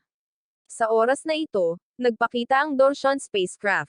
Si Kiver iyon at hindi siya dumating para iligtas si Andres, kundi gusto niyang sirain ang buong lugar na ito. Mabilis na hinahanap ni Teacher Kibukawa at Ruki na ang silid ng mga armas para magamit ni Ruki na ang robot para iligtas ang lahat.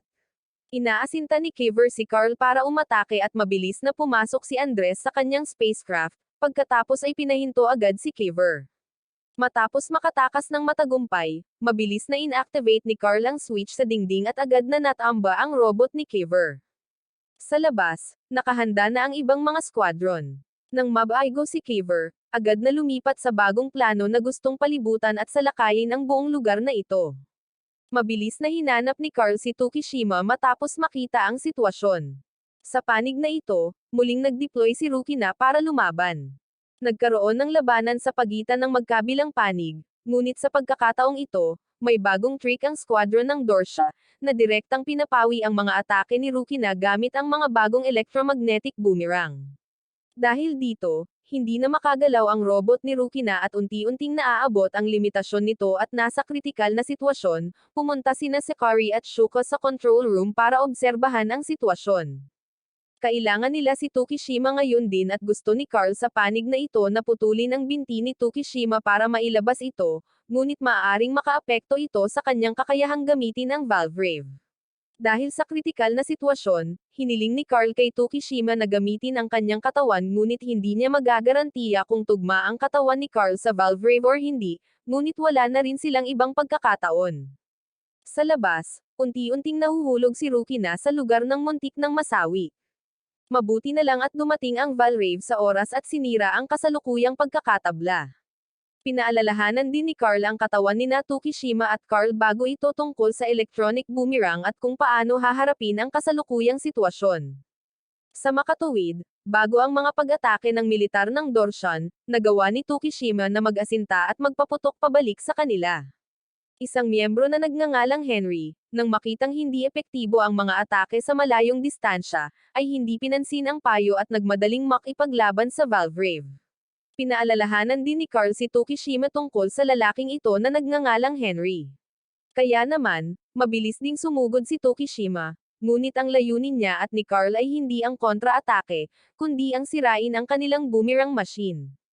Mabilis na napagtanto ni Andres na ang kanilang kalaban ay hindi na lamang si Tokishima kundi ang traidor na si Carl. Muling nabigo ang kanilang unang estratehiya at tumalikod sila at agad na umalis. Dahil dito, nakatakas din si Rukina mula sa pagkubkob ng boomerang. Natagpuan ni Inuzuka ang katawan ni Tokishima sa control room dahil alam niyang gumamit ito ng katawan ng ibang tao.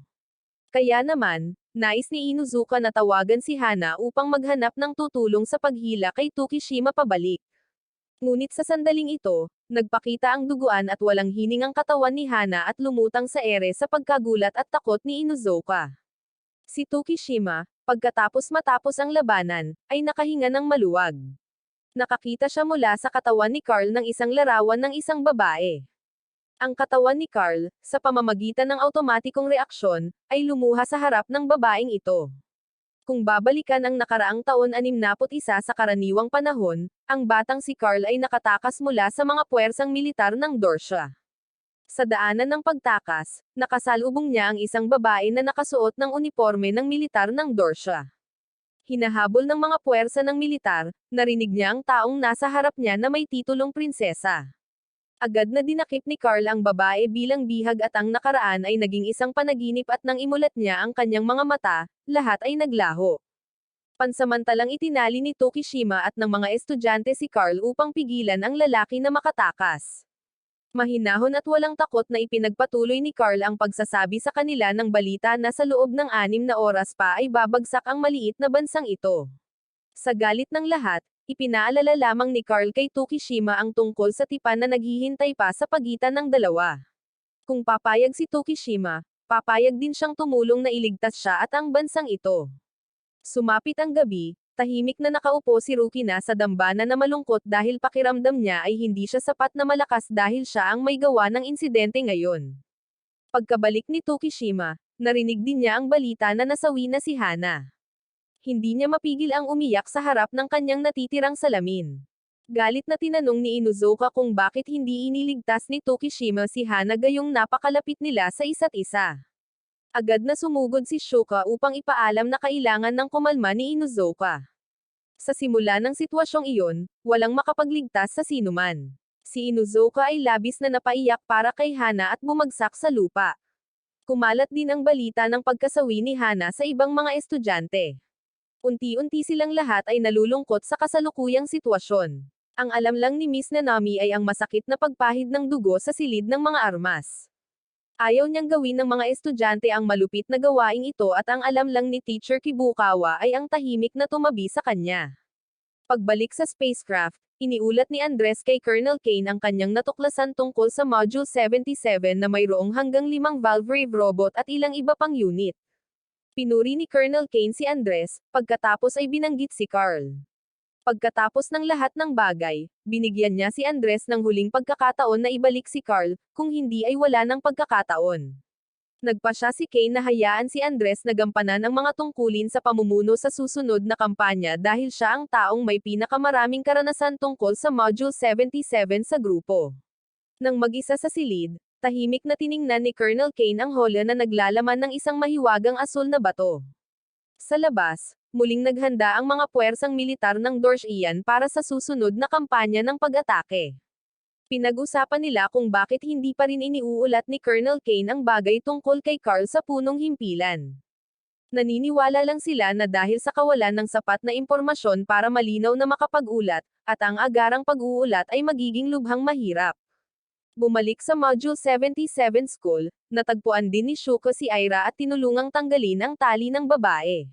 Lumabas na itinali si Ira ni Carl habang nagkukup bago si Shuka ng 2 tao lang ang hindi makapagpigil at umiyak. Marahil ay matagal nang nagpipigil ang babae. Sa oras na ito, natagpuan din ni Sakari ang silid at nakita roon si Shuka.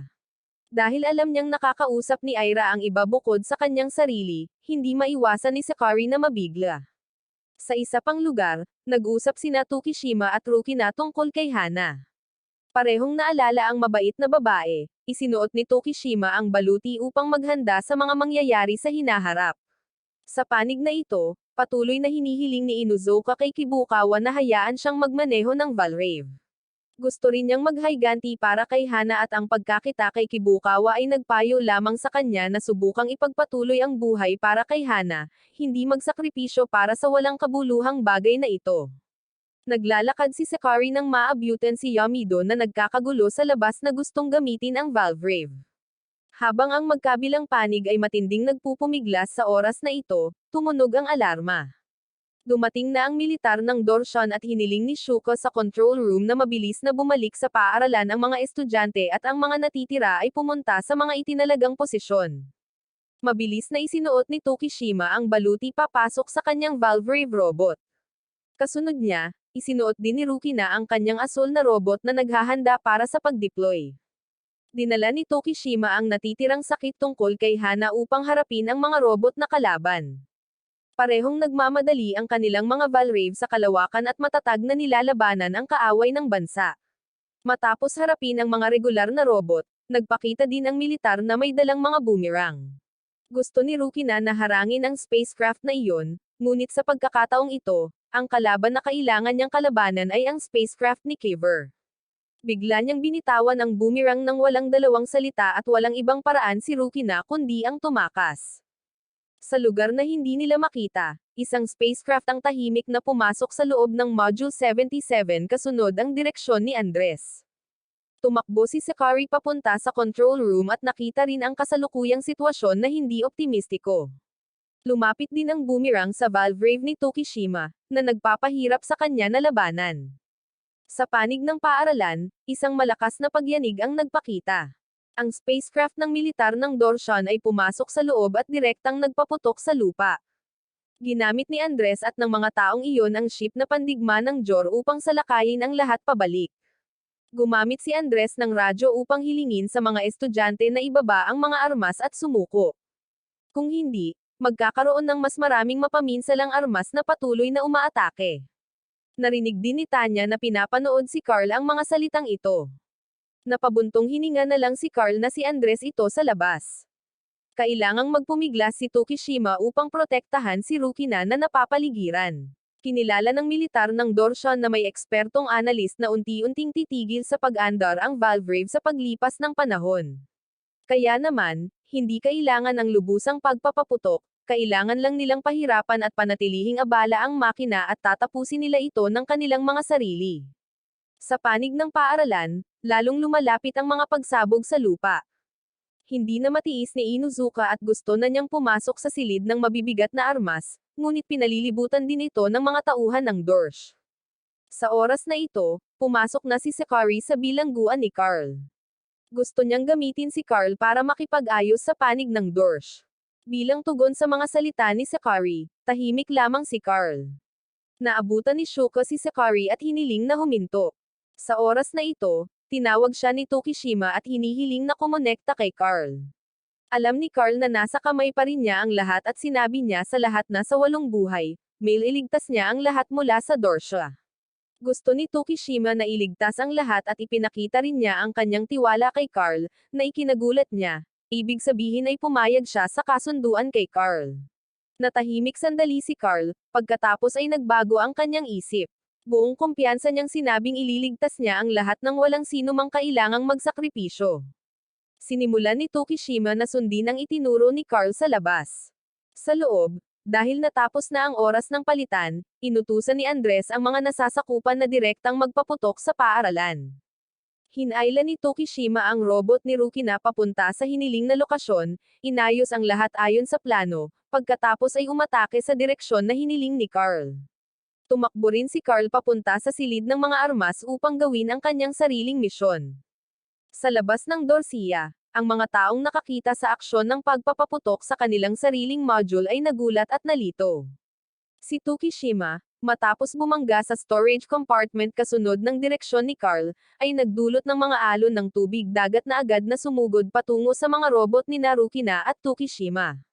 Ang nakakagulat ay, dahil dito, ang mga electromagnetic boomerang ay nahulog mula sa kanilang mga makina.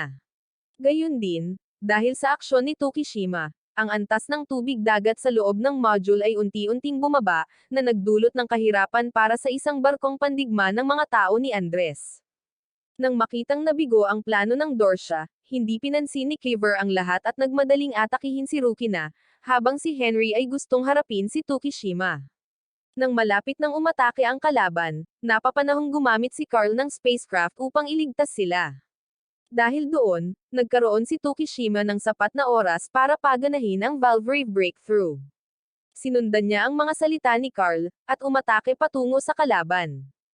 Dahil sa pag-atake, aksidente ring natambo si Carl palabas ng spacecraft. Sumugod si Tokishima patungo sa spacecraft ng Dorsh at madaling napaslang ang karamihan sa kanilang fleet sa pagkamangha ng lahat. Nang matapos, nagpaanod si Carl sa kalawakan at naalala niya ang nagpapatuloy na nakaraan. Ang babaeng prinsesa, nang mahuli bilang bihag ni Carl, ay hindi natakot, at sinabing ibabahagi niya ang kalahati ng kanyang buhay para patuloy siyang mabuhay. Ginupit ng babae ang sarili niyang buhok, ibinigay ito kay Carl sa pagkamangha ng lahat. Bumalik sa realidad, nang malapit nang tanggapin ang kapalaran ng kasawian, natagpuan siya ni Tokishima at ibinalik ang dalawa sa module. Sa panig ng spacecraft ng Dorsh, may kinuha si Colonel Kane, gusto niyang gamitin ito bilang susunod niyang card. Pagkatapos ng insidente ng pag-atake noon, gumawa ang lahat ng isang memorial video para kay Hana at ipinost ito sa social media. Hindi maiwasan ng mga tao sa ibang planeta na makaramdam ng simpatiya para sa kanya. Matagumpay silang nagpadala ng mga pagbati para sa kawawang babae na ito. Walang gana na ini-scroll ng video maker na si Inuzuka ang mga komento ng lahat. Naabutan niya si Yamido, na nandito rin, na nakatayo sa harap ng puntod ng isang kaibigan, at nakikipag-usap sa kanila sa isang silid sa paaralan. Pinagmasdan ni Carl, pagkatapos ay binigyan sila ng lahat ng impormasyon tungkol sa pagpoposisyon, artillery, intelligence, at mga makinang kinokontrol mula sa pangunahing headquarters ng Dorsh. Tinanong ni Carl si Tokishima kung sigurado ba siyang hahayaan siyang gawing militarisado ang lugar na ito. Naniniwala si Tokishima na ito ang pinakamahusay na paraan upang mabawasan ang mga nasawi. Nag-uusap ang dalawa nang magkaroon muli ng episode si Tokishima. Muling nagpakita ang mga pulang peklat at mabilis na ginamit ni Carl ang kanyang pag-atake upang tulungan si Tokishima na bumalik sa normal. Ngunit nitong mga nakaraang araw, tumataas ang dalas ng kanyang mga episode. Lumipas ang isang bagong araw, sina Tokishima at Rukina ay lilipat sa Module 77, patungo sa neutral zone sa buwan. Ang mga estudyante ay nagsagawa ng pagsasanay militar upang maghanda para sa mga susunod na labanan. Ang programa ng pagsasanay ay binuo ni Carl at ang mga trahedyang nangyayari ay nagpapatanggap sa mga estudyante na kailangan nilang maging mas malakas upang protektahan ang kanilang sarili at ang lahat. Bukod sa militar, ang mga estudyante ay nakikilahok pa rin sa mga klase upang mabawasan ang stress. Nagpatuloy ang isang mapayapang araw hanggang sa ay anunsyo ng control room na may natukoy na nanghihimasok sa imbakan. Sa una ay inakala ng lahat na ito ay ang kalaban, ngunit ang taong iyon ay si Yamido. Ipinaalala ni Carl sa mga nagnanais na pilotohin ang Valvrave na ang makina ay may sistema ng pagpaparehistro. Kapag nakalogin na, hindi na ito maaaring palitan, kaya hindi nila maaaring hayaang patakbuhin ito ng isang walang kakayahang piloto. Bago ang mga salita ni Carl, nanatili lamang na tahimik si Inuzuka. Pagkatapos noon, tila mas determinado siyang magsanay kapag nakaupo ng mag-isa, patuloy na sinusubukang magsanay sa pag-disassemble at pag-assemble ng mga baril. Sa malayo, sina Tsukishima at Shuka ay labis na nag-aalala para sa kanya, ngunit wala na silang ibang magagawa. Sa oras na ito, muling tumunog ang tunog ng panghihimasok. Sa pagkakataong ito, hindi si Yamido, dahil siya ay nakulong. Pagsalakay ng militar ng Dorshan mula sa likuran. Agad na binuksan ng mga estudyante ang sistema ng kalasag na ginawa ni Carl upang pansamantalang protektahan ang module. Dahil dito, hindi pa sila maaaring hawakan ng mga regular na pag-atake. Pagkatapos nito, inilabas din ang mga armas upang puksain ang mga regular na robot ng Dorshan Squadron. Kasama rin sa mga taong kumokontrol sa mga armas na iyon si Inuzuka. Mabilis na napagtanto ng mga dating kasamahan sa koponan na ito ang pamilyar na estratehiya ni Carl. Matapos masira ang mga pangunahing puwersa, ginamit ni Tsukishima at Ruki na ang kanilang mga Valvrave upang sumugod palabas. Inutusan ni Colonel Kane ang squadron na umatras at akitin ang mga Valvrave palayo sa Module 77 upang ipagpatuloy ang kampanya. Nang hinahabol ni Ruki na at Tsukishima ang mga robot, hindi maiwasan ng lahat sa control room na maramdaman na tila masyadong malakas na ang Valvrave. Ang tagumpay na ito ay tila muli na namang pag-aari ng panig ng Nyujor. Sa oras na ito, pumasok si Shuka sa control room, dala ang mga supply ng pagkain para sa lahat. Hindi nagtagal ang oras ng pahinga nang makatanggap ang lahat ng balita. Nagpakita ang isang bagong grupo ng kaaway. Lumalabas na ito ang taktika ng pag-akit sa ahas palabas ng butas. Inakit nila ang dalawang Diyos ng digmaan ng Valvrave upang mapalibutan ang buong Module 77. Sa pagkakataong ito, napakalakas ng kanilang mga pag-atake. Hindi na nakatagal ang mga kalasag o regular na armas. Nang makatanggap ng balita, nais ni Tsukishima at Ruki na bumalik, ngunit hinaranggan sila ng grupo ni Andres at tila naging mahirap ang sitwasyon para sa Module 77. Habang nag-aalala ang lahat, tanging si Carl lamang ang mahinahong nagmamasid sa lahat. Si Inuzuka, pagkatapos ng ilang sandali ng pakikipaglaban, ay mabilis na itinapon palabas ng kompartamento ng armas. Si Yamido, na nakakulong, ay nais pa ring tumakas upang iligtas ang lahat. Sa oras na ito, muling nawalan ng lakas ang buong module dahil sa paggamit ng labis na enerhiya sa sistema ng pananggalang na kalasag. Gusto ni Inuzuka na tumakbo upang hanapin si Yutomi para ayusin niya ang makinang bumubuo ng kuryente, ngunit muling natagpuan si Yamido na gustong gumapang papasok sa Valvrave. Matagal na nagpupumiglas ang magkabilang panig. Lahat sila ay naghahangad ng paghihiganti para sa mga mahal sa buhay. Pawang mga kaawa-awang tao rin na angkop para sa mga papel ng bida. Sa loob ng control room, tahimik na pinagmamasdan ni Carl ang mga parametro ni Inuzuka at Yamido. Sa kasalukuyan, ang lahat ay naaayon sa plano. Ginagawa niya ang lahat upang mahanap ang taong may pinakamalaking pagnanais na gamitin ang makinang iyon. Ang mananalo ang magiging piloto. Kaya, pumasok na si Inuzuka sa makina. Pagkatapos ng ilang sandali ng pag-aatubili, tinanggap na niya ang pagpaparehistro. Nakuha na ang dugo at nabuo na ang koneksyon sa pagitan ng magkabilang panig. Muling nagbago ang robot upang umangkop sa bagong amo nito. Sa kabilang panig, matagumpay na nais pasabugan ng mga puwersang militar ng Dorshan ang Valvrave at Module 77. Nang maging kritikal ang sitwasyon, napapanahong pinalipad ni Inuzuka ang Valvrave, lumabas gamit ang kanyang kalasag upang harangan ang kanilang pag-atake. Si Inuzuka, tulad ng isang bagyo, ay patuloy na inaatake ang mga spacecraft na iyon, ngunit dahil sa kawalan ng karanasan, ay inatake mula sa likuran. Pagkatapos, sa mapanganib na sandaling ito, nagpakita ang isa pang dilaw na Valvrave, na sumire sa spacecraft na iyon at ang taong iyon ay si Yamido. Kaya, Dalawang taong may determinasyon sa paghihiganti ang nakipaglaban, na nagwakas sa mga robot na iyon. Bago ang sitwasyong ito, nag-utos ang pinuno gamit ang superconducting acceleration method, hindi pinapansin ang posibilidad na masira ang magkabilang panig. Si Carl, sa panig na ito, ay nakipag-ugnayan kay Inuzuka, hiniling sa kanya na sumugod. Ang mapaminsalang sandatang iyon ay pumutok lamang. Ginamit ni Inuzuka ang kanyang kalasag upang matagumpay itong labanan. Pagkatapos, dahil doon, nabaligtad ang sitwasyon, inatake pabalik ang spacecraft ng commander. Ang mothership, na nakilala ang pagkabigo ng kampanya kasabay ng pagsilang ng dalawang bagong balbula, ay agad na umatras. Paglabas ng Valvrave, sina Yamido at Inuzuka ay nakatanggap ng papuri mula sa iba pang mga kaklase. Iba si Tokishima, pagkalabas pa lang ng Valvrave, agad niyang natagpuan si Carl at galit na umatake. Napagtanto niya na alam ni Carl ang lahat at ginawa rin ang lahat upang maglingkod sa kanyang layunin. Si Inuzuka ay lumapit upang magsalita para kay Carl at dahil doon, pansamantalang napaalaya ang lahat. Sa isa pang laboratorio, tahimik na pinagmamasdan ni Kibukawa ang isang makina nang magpakita si Carl.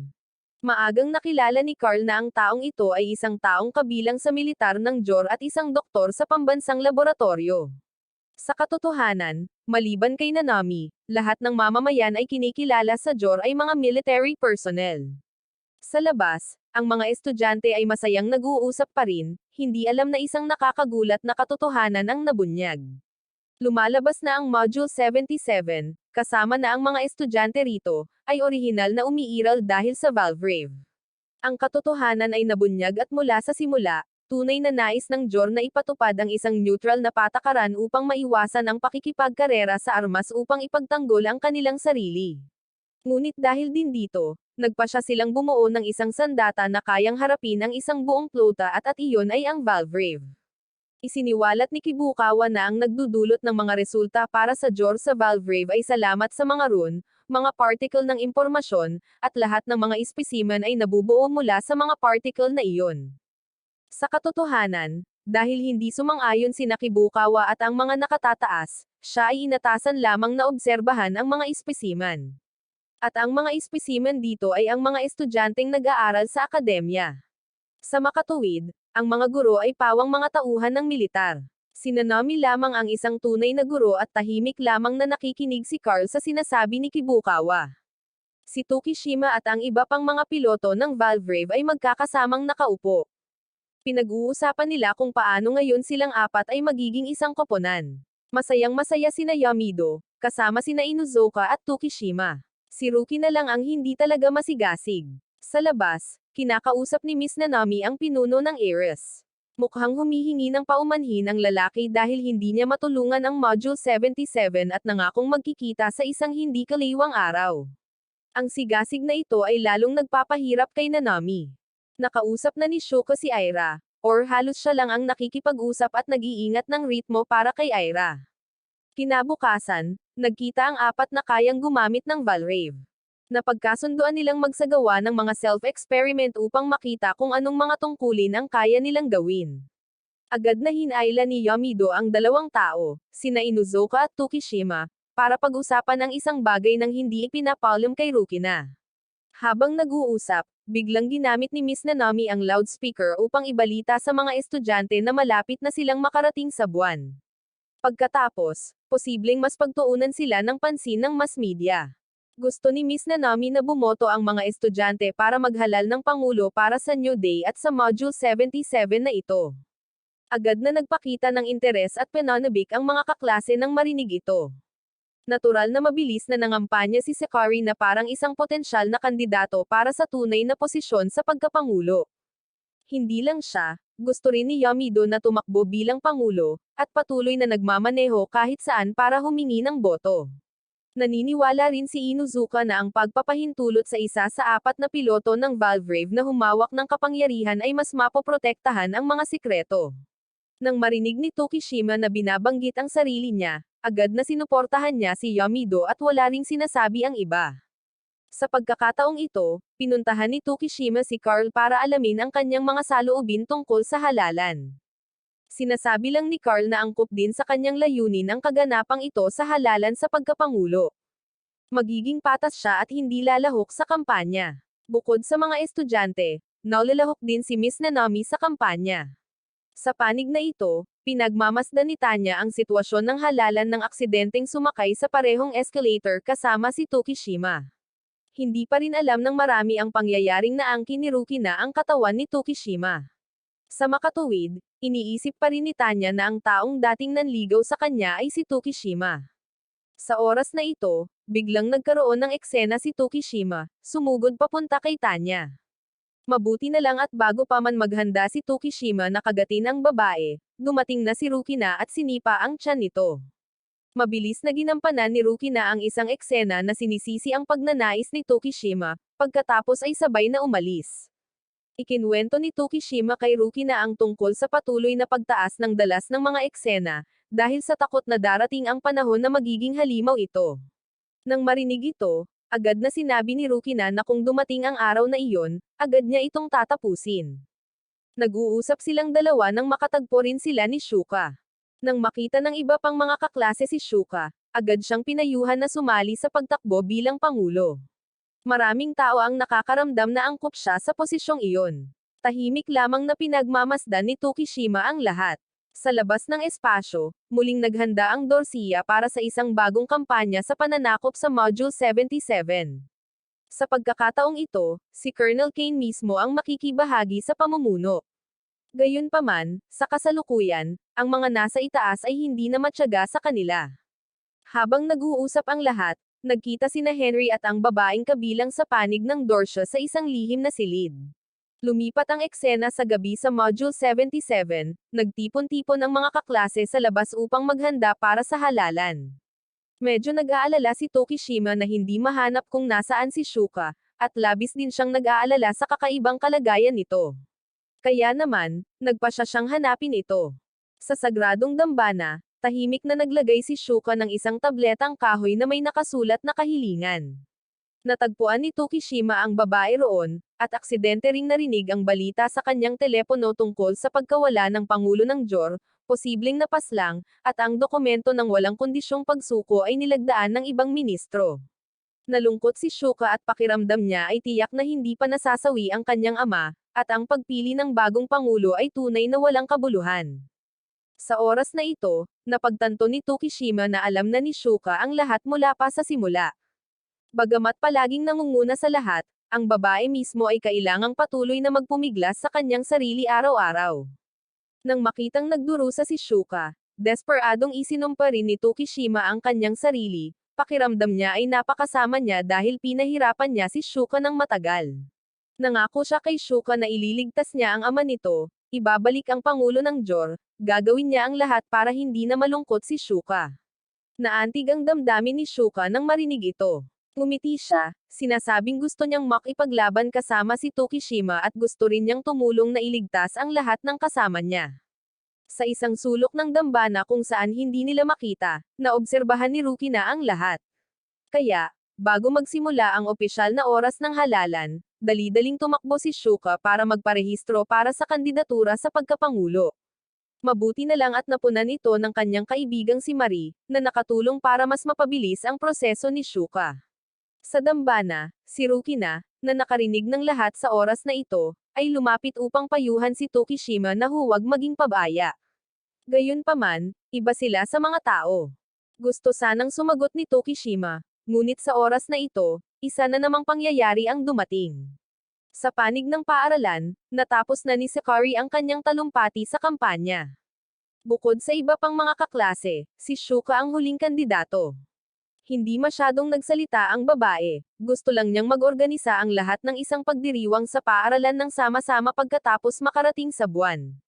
Gusto niyang mag-organisa ng isang talagang masayang araw ng pagdiriwang kasama ang lahat.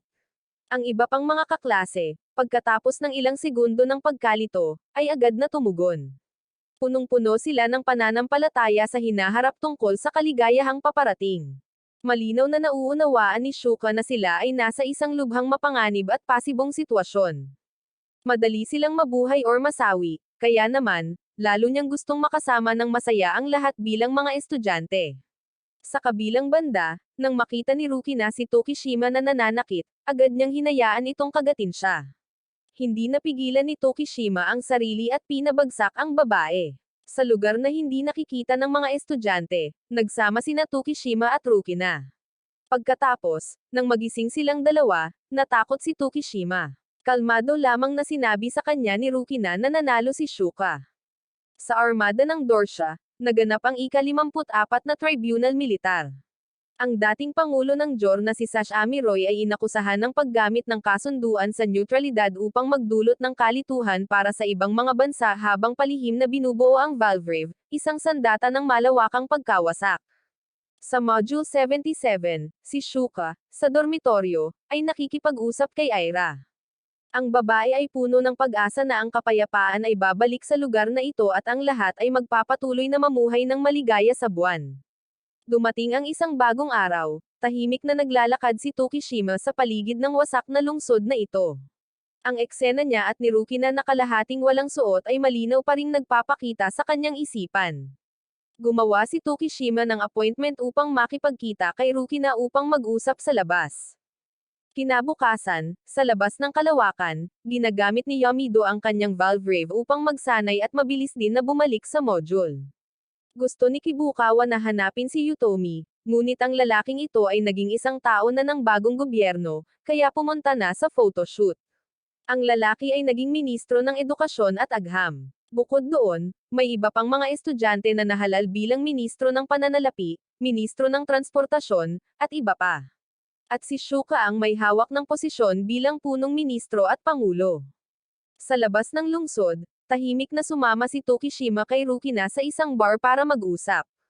Samantala, si Tokishima, dahil gumagawa siya ng inumin, ay hindi alam na tinatawagan siya ni Shuka.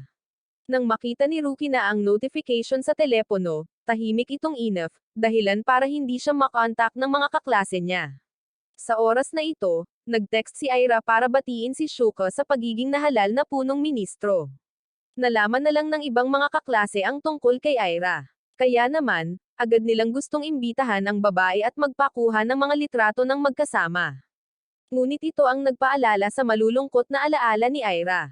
Kaya naman, agad niyang hindi napigilan ang sarili at sinira ang lahat, pagkatapos ay mabilis na inaf ang makina. Agad na nag-alala si Shuka, gustong hanapin si Aira. Ngunit sinabi ni Sakari na si Aira ang kanyang nakababatang kapatid. Kaya naman, siya ang hahanap sa kanya. Sa labas, tahimik na isinama ni Rukina si Tokishima para manood ng pelikula sa isang sinehan kasama ang dalawang tao lamang. Sa pagkakataong ito, pinag-uusapan ni Rukina ang tungkol sa kanyang laging kalungkutan at gusto niyang mapili ng isang tao lamang, nais niyang ang kanyang kalungkutan ay maging pinagsamang kalungkutan.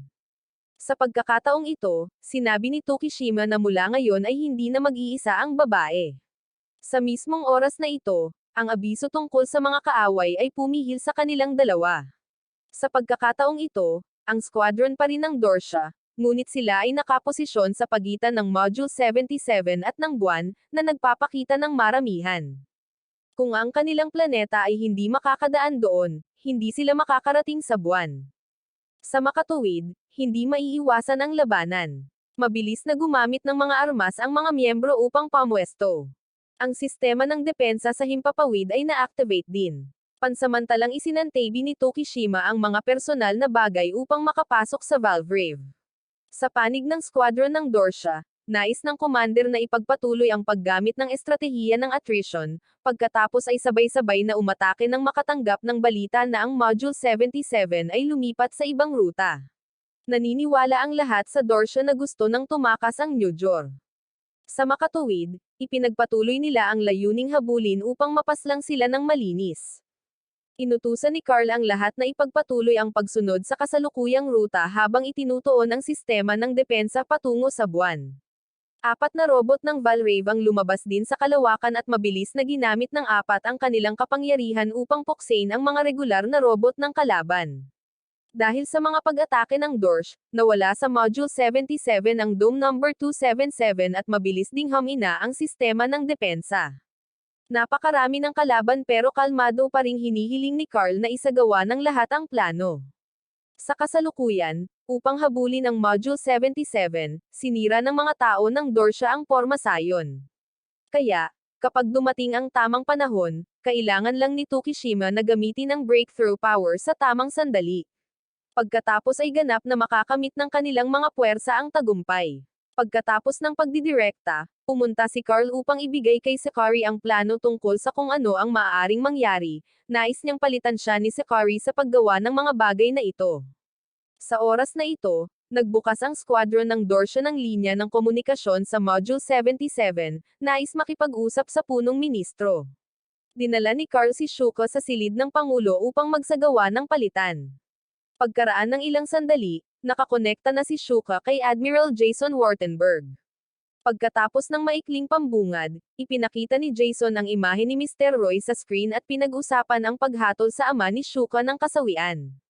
Nabigla si Shuka at agad na binanggit ang mga kondisyon na pinagkasunduan ng tatlong panig ng Ares, Dorsia, at Module 77 tungkol sa Valrave. Si Jason, nang walang gaanong salita, ay agad na nagpahanda sa kanyang mga sundalo para tapusin ang kanyang ama, nais na ituring ito bilang isang bagong kondisyon upang makamit ang layunin. Sa labas, 4 na piloto ng Valvrave ang patuloy na nakikipaglaban. Sa loob, sa mesa ng negosasyon, hindi napansin ng magkabilang panig na natukoy ni Carl ang lokasyon kung nasaan sina Jason at Mr. Roy, na siyang focus ng kampanya. Nangangahulugan ito na ang ama ni Shuka ay nasa lugar din na inihahanda ni Tsukishima para sa pangwakas na atake. Sa labas, mabilis na lumampas si Tsukishima sa limitasyon at naghanda para sa paparating na tagumpay, na nag-aalis sa lahat. Hindi niya alam na sa paggawa nito, marahil ay hindi rin mabubuhay ang ama ni Shuka. Ipinaalala ni Carl kay Shuka na kung hindi sila kikilos, masasawi ang lahat. Sa control room, si Sakari, salamat sa naiwan ni Carl, ay patuloy na nagpapatakbo ng labanan sa isang matatag na antas. Sa negotiation room, si Shuka ay patuloy na kailangang makipaglaban sa kanyang sariling mga pagpipilian sa isang sitwasyon kung saan ang oras ay lubhang apurahan. Sa oras na ito ay inihaharap ni Jason ang kondisyon, gusto nila ang Valvrave.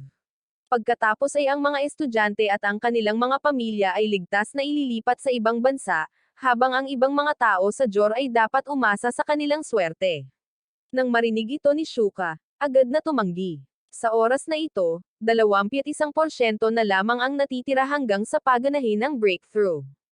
Habang nag-uusap ang magkabilang panig, tahimik na binunot ni Carl ang baril sa kanyang sarili. Sa oras na ito, biglang ngumiti si Mr. Roy ng may interes. Binati niya si Shuka sa pagiging isang punong ministro tulad niya, para lamang pabagsakin ng mga sundalo. Sa labas, hindi pa rin naisagawa ni Tsukishima ang breakthrough. Sinubukan ni Roy na sabihin ang mga huling salita sa kanyang anak na babae. Pagkatapos ng ilang nakakakabang minuto, naabot na ni Tsukishima ang limitasyon. Mabilis niyang isinagawa ang breakthrough, pagkatapos ay naghatid ng malalakas na pag-atake patungo sa spacecraft ng Dorsh at pati na rin sa pangunahing spacecraft kung saan nakatayo si Jason. Kaya, ang buong eksena ng pagtatapos ni Mr. Roy ay ipinalabas lahat sa screen para maobserbahan ni Shuka. Sumigaw siya, umiiyak sa sakit, habang sa labas, ang mga estudyante ay masayang nakangiti. Pagkatapos, maingat na inutusan ni Sakari ang lahat na mabilis na ilipat ang Module 77 patungo sa buwan.